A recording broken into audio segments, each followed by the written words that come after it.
Hi, Dr. Weiner. I think your videos are great. I'm just about to start my journey and I'll be going for a gastric bypass.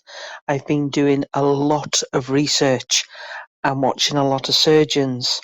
Why is there such a difference between surgeons on how they do the same operation?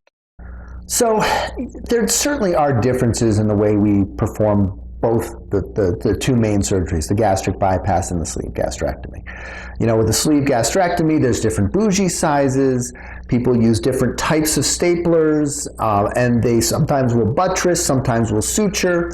With the gastric bypass, the primary difference is there's 3 different ways to make the connection between the stomach and the small intestine, and there's a lot of discussion in our communities about what's the best size, what's the best way. But in reality, once you look at the final product that's created by surgeons, and you kind of have some experience over the years about what different things you do in the operating room and how they will affect the long-term outcome, there actually aren't that many differences between surgeons.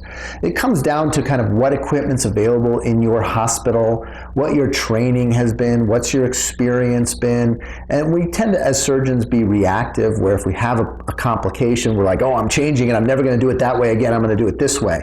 And so we each kind of bring a different set of skills, a different experience to the table, and so we do the surgery differently, just like anything else. If you hire a plumber to come in and do some plumbing work, you're gonna, you get a couple of different plumbers to come in, they're probably gonna do things slightly different.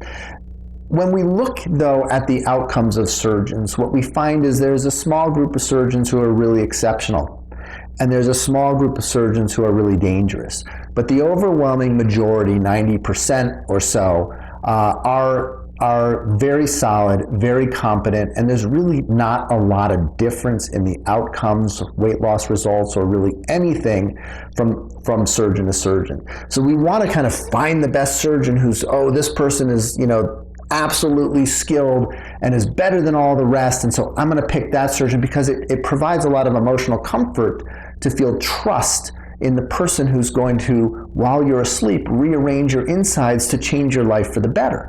And I get that. But I think the important thing is, especially here in the US, we've done a pretty good job of regulating and kind of eliminating surgeons who are dangerous or rehabilitating them even better, and making sure that the overwhelming majority of us really do good work. And I know lots of other bariatric surgeons. I'm very active in our communities, and there's a lot of very smart, very competent, very thoughtful bariatric surgeons out there. So most likely, as you do your research and you start to seek out an experienced surgeon, you're going to land in competent hands.